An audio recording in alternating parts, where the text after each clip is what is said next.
Spectrum ஊழல் பற்றி விசாரிக்க நாடாளுமன்ற கூட்டுக்குழு பிரதமர் அறிவிப்பு.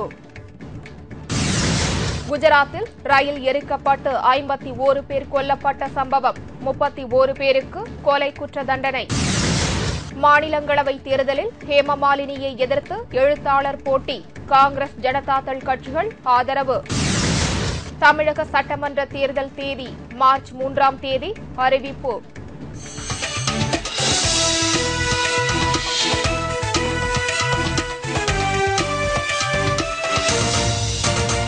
வணக்கம். விரிவான செய்திகள். 2G ஸ்பெக்ட்ரம் அலைவரிசை ஒதுக்கீடு பிரச்சினை குறித்து விசாரணை நடத்த நாடாளுமன்ற கூட்டுக்குழு அமைக்கப்படும் என்று நாடாளுமன்றத்தில் பிரதமர் மன்மோகன் சிங் இன்று அறிவித்தார். ஸ்பெக்ட்ரம் ஊழல் குறித்து விசாரணை நடத்த நாடாளுமன்ற கூட்டுக்குழு அமைக்கப்பட வேண்டும் என்று எதிர்க்கட்சிகள் போராடி வந்தன. இதனால் நாடாளுமன்றத்தின் இரு அவைகளும் செயல்பட முடியாத நிலை ஏற்பட்டது.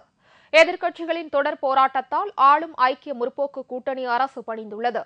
நாடாளுமன்ற கூட்டுக்குழு அமைத்து ஸ்பெக்ட்ரம் பிரச்சினை குறித்து விவாதிக்கலாம் என்ற அறிவிப்பை பிரதமர் மன்மோகன் சிங் இன்று நாடாளுமன்றத்தில் வெளியிட்டார். இதை எதிர்க்கட்சியினர் வரவேற்றனர். கோத்ரா ரயில் எரிப்பு வழக்கில் 31 பேரை கொலை குற்றவாளியாக அறிவித்து அகமதாபாத் நீதிமன்றம் தீர்ப்பளித்துள்ளது.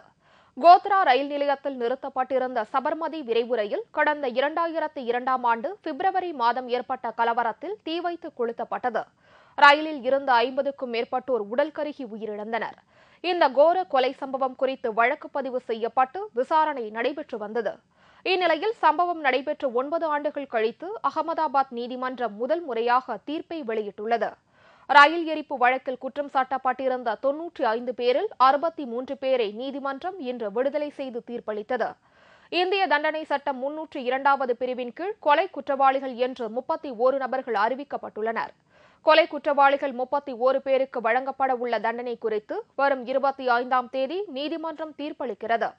இதனிடையே கோத்ரா ரயில் நிலையத்தில் சபர்மதி ரயில் தீ வைத்து கொளுத்தப்பட்ட சம்பவம் திட்டமிட்ட செயல் என்று நீதிமன்றம் அறிவித்துள்ளது. கர்நாடக சட்டப்பேரவையில் இருந்து மாநிலங்களவைக்கு போட்டியிடும் பிரபல இந்தி பட நடிகை ஹேமமாலினிக்கு எதிராக எழுத்தாளர் ஒருவரை எதிர்க்கட்சியினர் நிறுத்தியுள்ளனர். கர்நாடகத்தில் இருந்து மாநிலங்களவைக்கு காலியாக உள்ள ஒரு இடத்திற்கு மார்ச் 4ஆம் தேதி தேர்தல் நடைபெறுகிறது.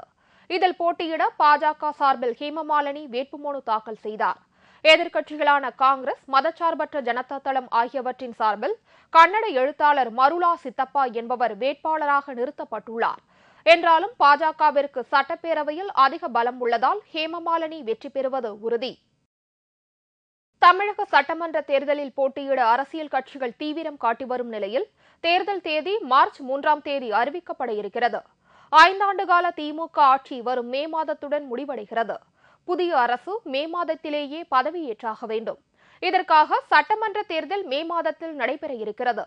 தேர்தல் தேதி அறிவிக்கப்படும் முன்பே அரசியல் கட்சிகள் கூட்டணி பேச்சுவார்த்தையில் தீவிரமாக ஈடுபட்டுள்ளன. தேர்தல் தேதி குறித்து தலைமை தேர்தல் ஆணையம் ஆலோசித்து வருகிறது. பொதுமக்கள் வாக்களிப்பதற்கு வசதியாக உள்ள தேதி தேர்ந்தெடுக்கப்பட இருக்கிறது. தமிழ்நாட்டில் ஒரே கட்டமாக தேர்தல் நடத்தப்பட வேண்டும் என்ற கோரிக்கையை தேர்தல் ஆணையம் ஏற்கனவே ஏற்றுக்கொண்டுள்ளது. அதன்படி தேர்தல் தேதி அறிவிக்கப்பட இருக்கிறது. மார்ச் 3ஆம் தேதி தேர்தல் தேதி அறிவிக்கப்படும் என்று அதிகாரிகள் வட்டாரத்தில் தெரிவிக்கப்பட்டது. கிராமப்புற பொருளாதாரத்தை மேம்படுத்துவதில் மத்திய அரசு முழுமையாக தோல்வியடைந்து விட்டது என்று பாஜக தேசிய தலைவர் நிதின் கட்காரி குற்றம் சாட்டியுள்ளார்.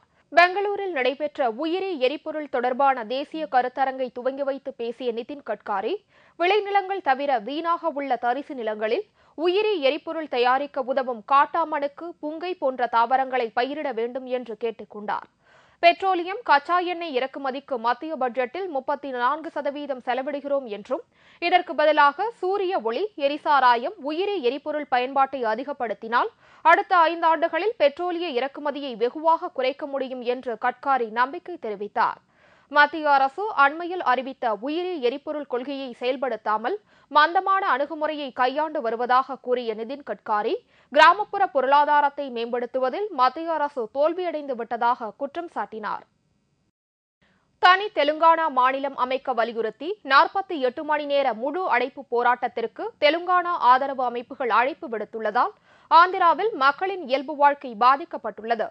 ஆந்திராவை பிரித்து தனி தெலுங்கானா மாநிலம் அமைக்க நாடாளுமன்ற பட்ஜெட் கூட்டத்தொடரில் மசோதா தாக்கல் செய்ய கோரி ஹைதராபாத்தில் கடந்த 3 நாட்களாக ஒத்துழையாமை இயக்கம் நடைபெற்றது. ஆனால் நாடாளுமன்ற பட்ஜெட் கூட்டத்தொடரின் குடியரசுத் தலைவர் உரையில் தனி தெலுங்கானா குறித்து எவ்வித அறிவிப்பும் இல்லாததால் ஆந்திரத்தைச் சேர்ந்த சில காங்கிரஸ் எம்பிக்கள் நாடாளுமன்ற வளாகத்தில் தர்ணா போராட்டத்தில் ஈடுபட்டு அரசின் கவனத்தை ஈர்த்தனர். இந்த நிலையில் தனி தெலுங்கானா கூட்டு நடவடிக்கை குழு மற்றும் அதன் ஆதரவு அமைப்புகள் இன்று முதல் 48 மணி நேர முழு அடைப்பு போராட்டத்திற்கு அழைப்பு விடுத்துள்ளன. இதற்கு அனைத்து கட்சியினரும் ஒத்துழைக்க வேண்டும் என்று கேட்டுக் கொள்ளப்பட்டது. சுகாதாரம், மருத்துவம், மின்சாரம், குடிநீர் தவிர அனைத்தும் முடங்க வேண்டும் என்று முடிவெடுக்கப்பட்டது. ரயில் நிலையங்கள், பேருந்து நிலையங்கள் மற்றும் முக்கிய சாலைகளில் பொதுமக்கள் மறியல் போராட்டத்தில் ஈடுபட்டனர். இதனால் மக்களின் இயல்பு வாழ்க்கை பாதிக்கப்பட்டுள்ளது. எங்கிருந்தோ வந்தாரையெல்லாம் வாழ வைக்கும் தமிழகத்தில் சிகிச்சைக்காக வந்த 81 வயதான நோய்வாய்ப்பட்ட ஒரு தாயை தமிழக அரசு விரட்டியடித்தது என்று வைகோ குற்றம் சாட்டினார். விடுதலை புலிகளின் தலைவர் பிரபாகரனின் தாயார் பார்வதி அம்மாள் உடல்நலக் குறைவு காரணமாக ஞாயிற்றுக்கிழமை காலமானார். அவருக்கு இலங்கை தமிழர் பாதுகாப்பு இயக்கத்தின் சார்பில் சென்னை தியாகராய நகரில் நேற்று புகழ் அஞ்சலி கூட்டம் நடைபெற்றது. பழநெடுமாறன் தலைமையில் நடைபெற்ற இந்த கூட்டத்தில் மதிமுக பொதுச் செயலாளர் வைகோ கலந்து கொண்டு உருக்கமாக பேசினார். அப்போது முதல்வர் கருணாநிதி நினைத்திருந்தால் தமிழகம் வந்த பார்வதி அம்மாளுக்கு சிகிச்சை அளித்து காப்பாற்றி இருக்க முடியும் என்றும், ஆனால் அவருக்கு மனமில்லை என்றும் வேதனை தெரிவித்தார். இத்துடன் செய்திகள் நிறைவடைந்தன. தலைப்புச் செய்திகள் மாலை 6 மணிக்கு.